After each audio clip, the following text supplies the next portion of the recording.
versículo de memoria se encuentra en Mateo 4:4. Él respondió y dijo: escrito está, no solo de pan vivirá el hombre, sino de toda palabra que sale de la boca de Dios.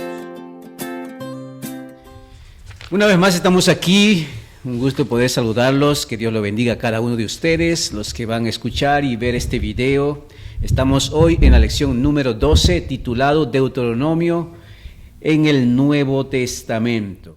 Bien, ¿cómo estás? Muy bien, muchas gracias por estar con nosotros y gracias también porque hoy es el penúltimo repaso de la lección, ¿verdad? Así es. Así que vamos a disfrutar en unos minutos lo hermoso que es la palabra de Dios.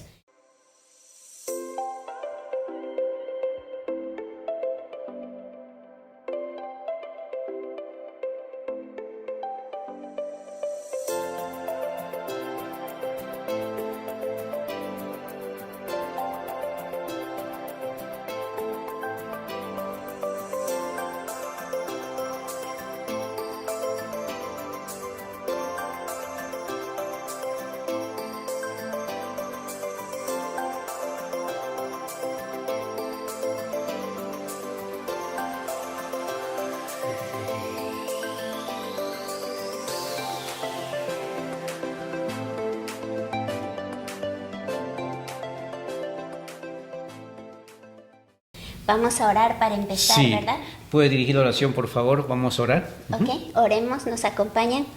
Padre nuestro que estás en los cielos, santificado sea tu nombre. Venga a nosotros tu reino, haga Señor tu voluntad así en la tierra como en el cielo. Buenos días Padre, muchas gracias por esta mañana que vamos a exponer tu palabra. Sabes que nosotros Señor sin ti no somos nada. Por eso queremos invitarte en estos momentos a que puedas, Señor, tu Espíritu Santo descender, hacernos recordar y darnos las partes exactas que nosotros necesitamos de tu palabra y que tus hijos lo necesitan ahí en casa donde están.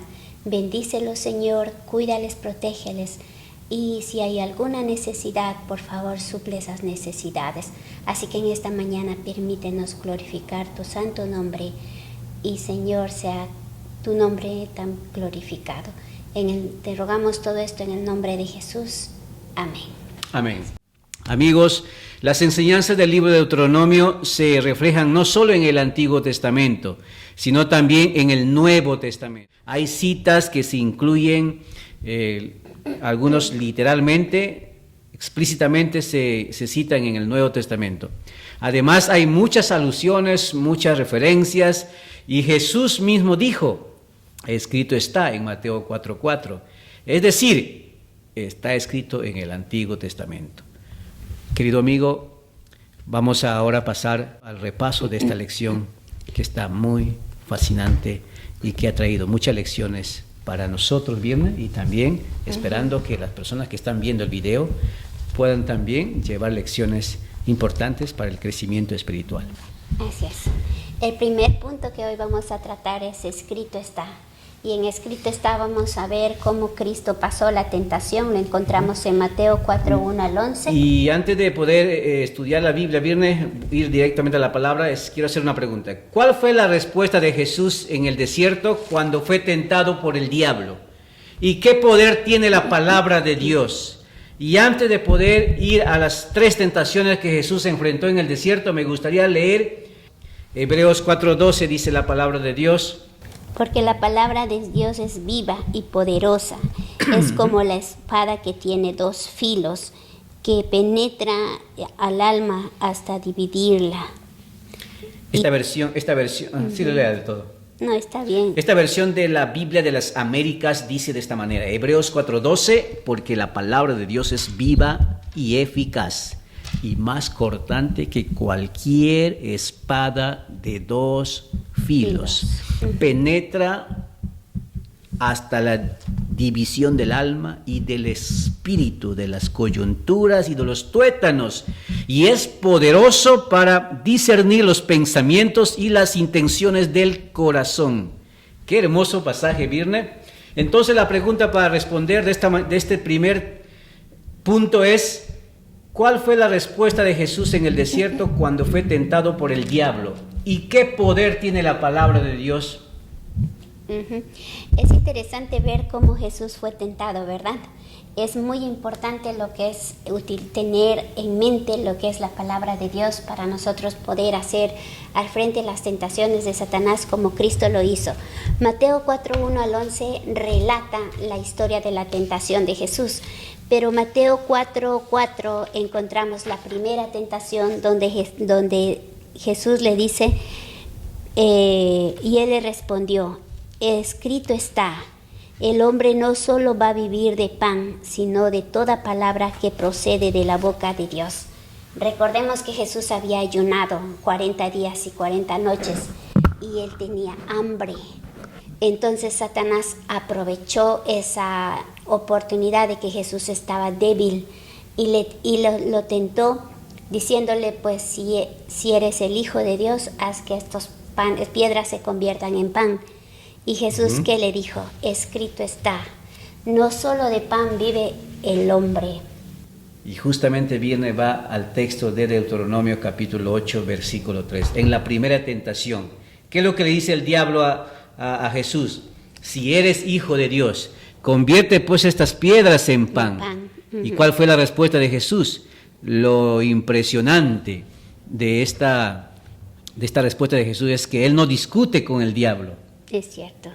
Él simplemente va a la palabra de Dios, del cual tú y yo también debemos siempre hacer. Ir siempre a la palabra de Dios. ¿Y a qué texto fue Jesús en esa oportunidad?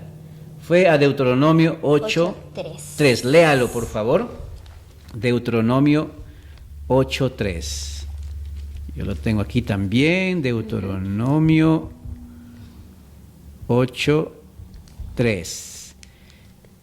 Y te humilló y te dejó tener hambre y te alimentó con el maná que no conocías, ni tus padres habían conocido, para hacerte entender que el hombre no solo vive de pan, sino que vive de todo lo que procede de la boca del Señor. Qué hermosa palabra. Eso nos hace recordar, Virne, que cuando fuimos creados por la palabra de Dios. Es cierto.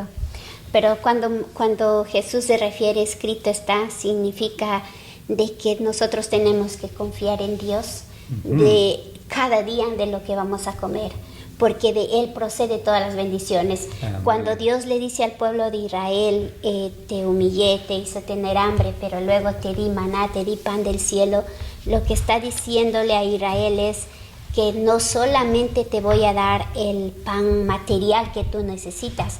Dios no solo está preocupado por el pan material, sino también está preocupado por nuestra nutrición espiritual.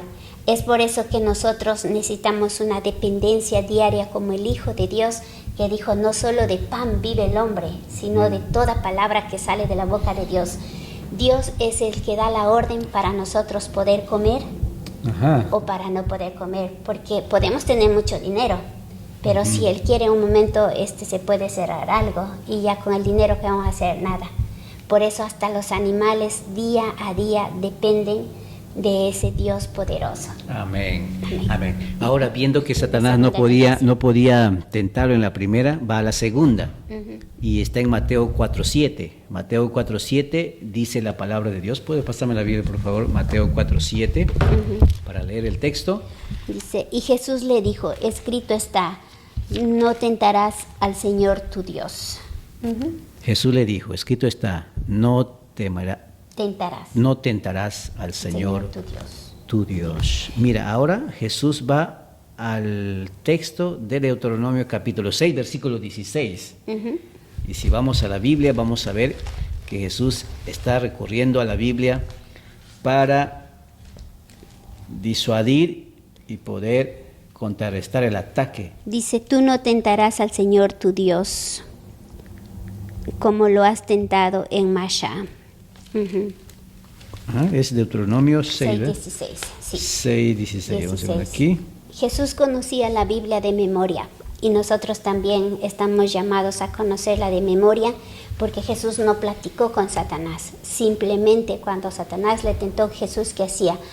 él refutaba con un escrito está. Escrito está. Lo mismo dice en la segunda tentación, Jesús utiliza Deuteronomio y es interesante. Amén. ¿Por qué lo utiliza él? Qué lindo. Así que en esta oportunidad Jesús en la segunda tentación va al texto de Deuteronomio 6:16 que leo mi esposa. Dice el texto de la Biblia de las Américas: no tentáis al Señor vuestro Dios como lo tentáis en Masad. ¿Qué pasó en Masad? Se encuentra también en Éxodo, ¿no? En Éxodo 17, me parece, la historia cuando el pueblo de Dios había desconfiado de Dios. Entonces el pueblo se quejó tanto y le dijo a Moisés: ¿por qué nos trajiste de Egipto? ¿Por qué nos sacaste? Ahí estábamos mejor. Aquí nos vas a matar de hambre y de sed. Entonces Dios escuchó esa queja, esa tentación que hizo contra Dios. Habiendo visto el pasado, cómo Dios había hecho milagros, ellos estaban quejándose. Y ahí ese es el contexto de esa historia. El problema del pueblo de Israel, vemos, si ustedes lean Éxodo 17, 1 al 7, y van a encontrar de que llegaron a un lugar que ellos no tenían agua. 3 días y se les acabó el agua y tenían sed. Y el problema del pueblo de Israel cuando ellos tentaron a Dios es porque ellos habían visto todos los milagros, cómo los sacó de Egipto con mano poderosa, haciendo las 7 plagas, los sacó de Egipto, cómo dividió el mar y cómo los fue guiando por todo el desierto. Ese fue el problema de ellos, que cuando no hubo agua, viendo milagro tras milagro, y cuando no hubo agua empezaron a quejarse, y hasta que creo que querían a Moisés apedrearle. Entonces, y ellos dijeron: ¿está el Señor con nosotros? Ellos le tentaron porque vieron el milagro en sus vidas, vieron su mano poderosa, y de repente dudar que Él no está, significa que ellos le tentaron a Dios. Entonces, ¿qué hizo Jesús? Le dijo: escrito está, al Señor tu Dios no tentarás. Es una lección para nuestras vidas. Hoy en día nosotros vemos el poder de Dios. Vez tras vez vemos cómo nos saca de apuros, cómo nos ayuda, cómo nos alimenta. Nosotros tenemos que aprender a confiar y a no dudar de su palabra. Y es por eso él dice: no tentarás al Señor tu Dios. La respuesta de Jesús hacia Satanás, hacia el diablo que le estaba tentando. Ahora podemos pasar a la tercera tentación. Mateo 4:10. Mateo 4:10 dice la palabra de Dios: entonces Jesús dijo: vete, Satanás, porque escrito está, la última tentación, al Señor tu Dios adorarás y a Él solo servirás. Mira, Satanás solamente le bastaba unos 3 segundos para que Jesús le adorara y perdiera todo, y perdiéramos todo. Pero sin embargo Jesús ahora acude a la palabra de Dios como de costumbre. En Deuteronomio 6, versículo 13. Ahí está donde Jesús acude, donde dice la palabra de Dios.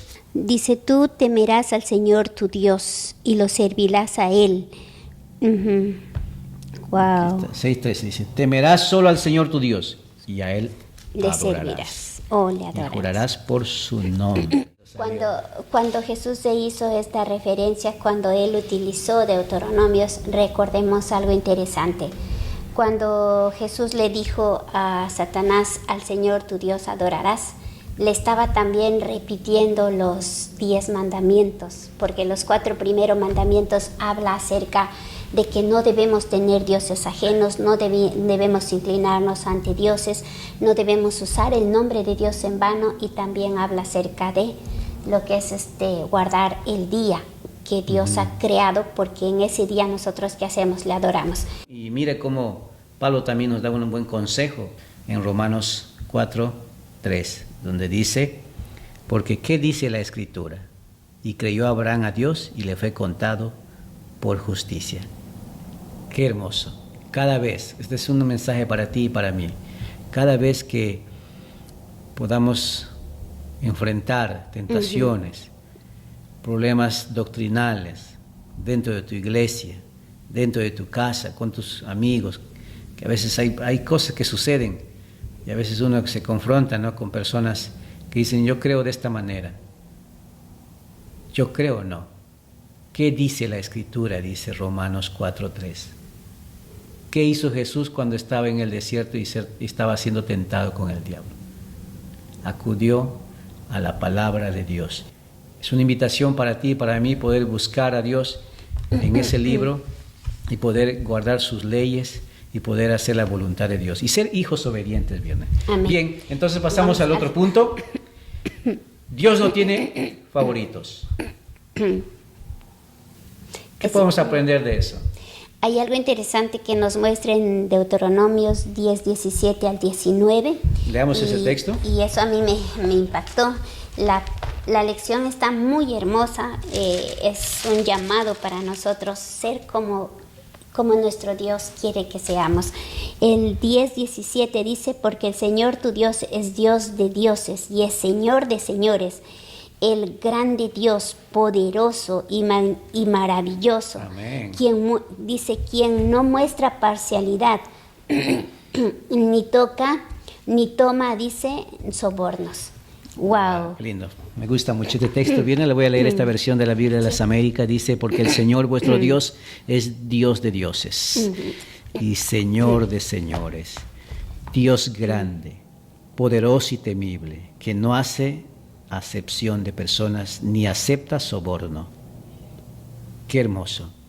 Solo Él se merece la adoración, solo Él se merece la gloria y la honra. No busquemos tú y yo gloria en este mundo. Así es. Esta semana vi alguien posteó que decía, hoy en día las personas ya no quieren ser luz del mundo, sino quieren ser estrella del mundo. Así Mira, es. no hay que creernos superiores a nadie. No hay que hacer diferencia porque Dios no lo hace. Dios no tiene favorito. Así Dios es imparcial. Y el 18 dice, Él administra justicia para los pobres y las viudas. Él ama al extranjero, les da alimento y les da vestido. Por lo tanto, ama tú al extranjero, porque tú fuiste extranjero en la tierra de Egipto. Hay una palabra clave en la lección que es rostros levantados. Y el término de rostros levantados viene cuando el rey y el juez hacían justicia. Lo que hacían es levantaban el rostro de la persona que iba a ser juzgada, y ellos, por la condición de ellos, lo juzgaban. Si era una persona que tenía mucho dinero, muchas veces los jueces le favorecían, y si no tenía dinero, los jueces no le favorecían. Pero Dios no hace eso. Dios no hace eso de que levanta la cabeza solamente a los que tienen. Dios no hace que levanta a la cabeza a los que me caen bien. No, Dios no hace eso. Dice, Él muestra imparcialidad. Él no tiene favoritos. Él no dice, me gusta solo esta persona, no. Y lo que hoy la lección nos está llamando es a nosotros, no tenemos que ser igual. Si alguien no me cae, no existen las cosas de Dios. Así y es. si realmente nosotros queremos ser hijos de Dios, tenemos que tratar bien a todas las personas. Y estaba... ¿Sabe, Virne? Deuteronomio capítulo 10, versículo 17 que tú leíste, es un texto que Dios no tiene favoritos y trata siempre a todas las personas igual e igual. Así es. Así lo dice, también lo menciona Romanos capítulo 2, verso 11, dice aquí. Aquí está el verso 11, porque no hay acepción de personas para con Dios. Gálatas 2:6 dice aquí también 6. Y de aquellos que tenían reputación de ser algo o lo que eran nada, me importa. Dios no hace acepción de personas. Pues bien, los que tenían reputación, nada me enseñaron. Y aquí vemos al apóstol Pablo también alude a ese pasaje de Deuteronomio 10, 17, ¿no? Sí. Diciendo que Dios no tiene favoritos. Yo puse aquí 3 puntos importantes en este tema. En esta temática del punto Dios no tiene favoritos. Dios es imparcial, Dios no es racista, Dios no hace acepción de personas. Amén. Si Dios es Dios de dioses y es Señor de señores, si es el grande, poderoso y magnificente, y no hace esto, ciertamente nosotros como sus hijos tampoco deberíamos hacer. Cuando un extranjero llega a este país, a un país donde Dios nos ha traído, mucha gente, ¿qué es lo que hace? aprovecha eso, aprovecha la mano de obra y le paga poco. Le paga menos de lo que la persona eso merece. Es levantar rostro, ¿no? Entonces, ¿sabe qué? Yo no sabía sobre eso, pero cuando estudiamos más la palabra de Dios y escuchándole al pastor menciona algo interesante. Nosotros no tenemos que ser así. Si somos hijos de Dios, tenemos que pagar a esa persona como se merece, como pagan en este país. Porque dice bien claro el texto, ¿no? El el completo. 18 dice, porque Dios ama al extranjero, Dios viste a las viudas y Dios viste a los huérfanos. También tengamos cuidado de caer en eso de que si alguna persona no me cae, porque generalmente cuando nosotros, sí. alguien no nos cae, ¿qué hacemos? Levantamos el rostro y nos pasamos así sin mirarle. Los hijos de Dios no debemos hacer eso. Por eso es un llamado para nosotros cambiar. Si estamos haciendo eso, necesitamos cambiar, porque Dios no es así. Así no vamos a entrar al reino de los cielos. Por eso es que está viniendo lección tras lección para nosotros. Nos dan un jalón de oreja recio, ¿eh? Para ti y para mí también. Amén. Porque nos incluimos todos. Bien, entonces, que en este momento vamos a pasar al punto número 3, a la temática número 3, la ley y la gracia, Virne. ¿Cómo entender ese pasaje de Gálatas tan discutido, de Gálatas capítulo 3, versículos 6 al 14? Es un poco complejo entender ese texto. Para mí, personalmente, me fue complejo, pero gracias a Dios entendimos un poco Gálatas 3. del 6 al 14. Así como Abraham creyó a Dios y éste le fue contado a él por justicia, por lo tanto conocemos que solamente aquellos quienes son de la fe son hijos de Abraham. Y la Escritura dice de antemano que Dios justificó a los gentiles por fe, predicando el Evangelio a Abraham de antemano diciendo: en ti todas las naciones serán benditas. Así que aquellos quienes están en la fe son bendecidos con lo que es con la creencia, con la fe de Abraham. Porque ¿lo dice el 10? No, porque léelo. todos los que dependen de las obras de la ley están bajo maldición. Pues escrito está: maldito todo aquel que no permaneciera en todas las cosas escritas en el libro de la ley para hacerlas. Y porque la ley ninguno se justifica para con Dios. Es evidente, porque el justo por la fe vivirá, y la ley no es de fe, sino que dice: el que hiciese estas cosas vivirá por ellas. Cristo nos redimió de la maldición de la ley, hecho por nosotros maldición, porque está escrito: maldito todo el que es colgado en un madero, para que en Cristo Jesús la bendición de Abraham alcance a los gentiles, a fin de que por la fe recibiésemos la promesa del Espíritu. Mira, Virne, Deuteronomio, este pasaje de aquí está aludiendo al pasaje de Deuteronomio 27, versículo 26. Y también está aludiendo el capítulo de Deuteronomio, versículo 21, el 22 y el 23. Mira, ahí vemos, si tú lees todo el contexto, vemos que Moisés no está mandando que cumplamos la ley de Dios. Y después también está hablando de que debemos nosotros ejercer la fe. Lo mismo también está tratando Pablo de hacerlos entender a los Gálatas. La ley de Dios no puede ser anulada, los mandamientos de Dios, no puede ser. Somos salvos por gracia.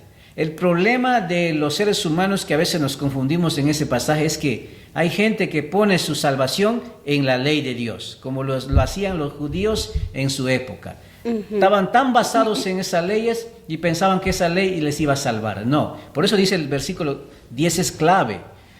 De Gálatas capítulo 3, versículo 10, porque todos los que dependen en esta hora, no dependas de esa ley.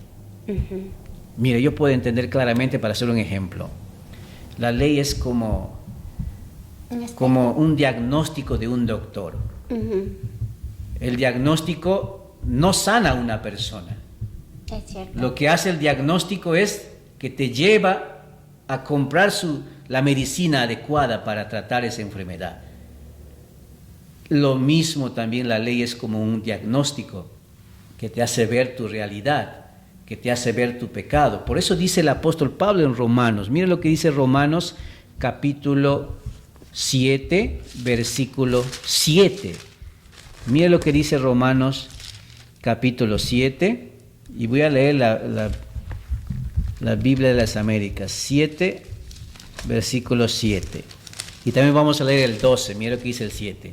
¿Qué diremos entonces? ¿Es pecado la ley? De ningún modo. Al contrario, yo no hubiera llegado a conocer el pecado si no hubiera sido. En otras palabras, Pablo está diciendo, a mí la ley me diagnosticó que... ¿Dónde está? 7:7. Me diagnosticó que yo soy muy codicioso. Y si la ley no hubiera dicho no codiciarás, ¿ves? La ley tiene su función, Virne. Su función es hacer ver al ser humano su pecado. Así es. Y entonces eso te lleva a Cristo. Y Cristo es el único que salva. Pablo lo que está enfatizando es que lo que Jesús hizo en la cruz es segura nuestra salvación. Y muchas personas agarran ese texto para decir, no, la ley de Dios ya fue clavado en la cruz y ya no es necesario guardarlo. No. Pablo dice en este mismo texto que te leí, por ejemplo, en Romanos capítulo 7, versículo 12, que dice, así que la ley es santa, el mandamiento es santo, justo y bueno. Querido oyente que estás viendo la transmisión, la ley de Dios es bueno. ¿Por qué? ¿En qué sentido es bueno? Porque te lleva a Cristo Jesús. Te hace ver tu error en dónde estás. Cristo es el médico. Él es el médico el que nos puede sanar. Y somos salvos por su gracia. Los 10 mandamientos solo te ayudan a ver el diagnóstico, te ayudan a ver tu enfermedad. Y cuando ya ves tu enfermedad, que tienes la lepra o el cáncer de hablar mal de otros, o el cáncer de mentir, o el cáncer de robar, o no sé, o el cáncer de no obedecer a Dios. Con esto no quiere decir que como ya nosotros tenemos, Cristo ha venido, ha muerto en la cruz, ya nosotros no tenemos que guardar los mandamientos. No. Porque si no tendría sentido. No, el Evangelio la ley es eterna. Así es. Bien, entonces pasemos al último punto, un profeta como yo. Un profeta como yo. Moisés es uno de los profetas prominentes en el Antiguo Testamento. Pero es maravilloso como él dice en Deuteronomio 18:15. Con ese pasaje vamos a ir terminando esta linda lección que ha traído grandes mensajes para este año. Finalizamos este año con una gran bendición, Viernes, porque nos enseña de que Dios siempre tuvo un plan para la humanidad, enviar a ese profeta. Y ese profeta es Jesús, ¿verdad? Mira lo que dice Deuteronomio. Señor tu Dios dice, levantará de ti un profeta como yo, le dice en tu medio, porque dice, y a él tú vas a escuchar. Interesante.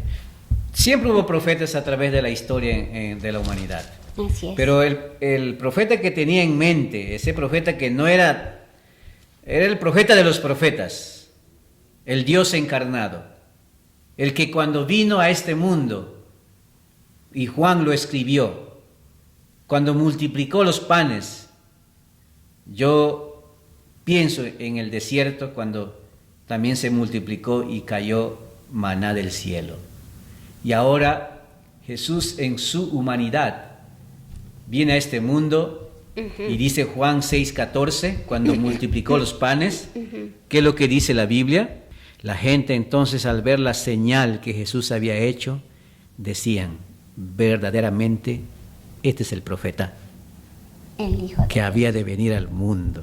Amén. El profeta como yo. Amén. El último punto. Y podríamos decir, en este día nosotros vamos a ver que Dios estaba preocupado por la salvación del pueblo de Israel.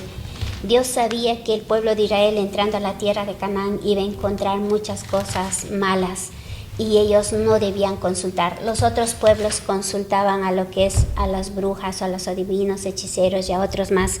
Entonces Dios, viendo esto, les dijo, si nosotros leemos Deuteronomios 18:15 al 19, vamos a encontrar todo esto, porque Dios puso, en el tiempo de Israel, puso profetas, porque Él sabía, las otras naciones consultaban a los adivinos, hechiceros, a magos y a otros, consultaban lo que ellos necesitaban.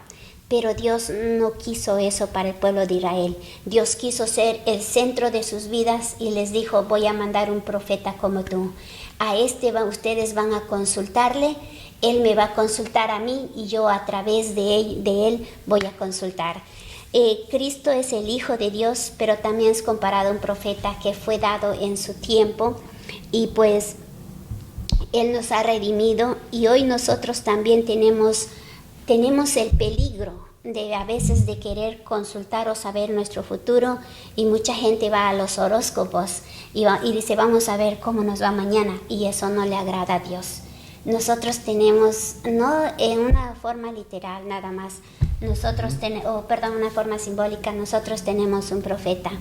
Y Dios puede responder nuestras preguntas, no por una persona, sino por esto de aquí, por la palabra de Dios. Por la palabra de Dios. Dios nos dejó su palabra hoy en día para nosotros no consultar aquello que no le agrada. A Dios no le agrada que nosotros estemos metidos en la hechicería, brujería, los que leen las manos, en el horóscopo, en nada de eso, porque eso no viene de Dios.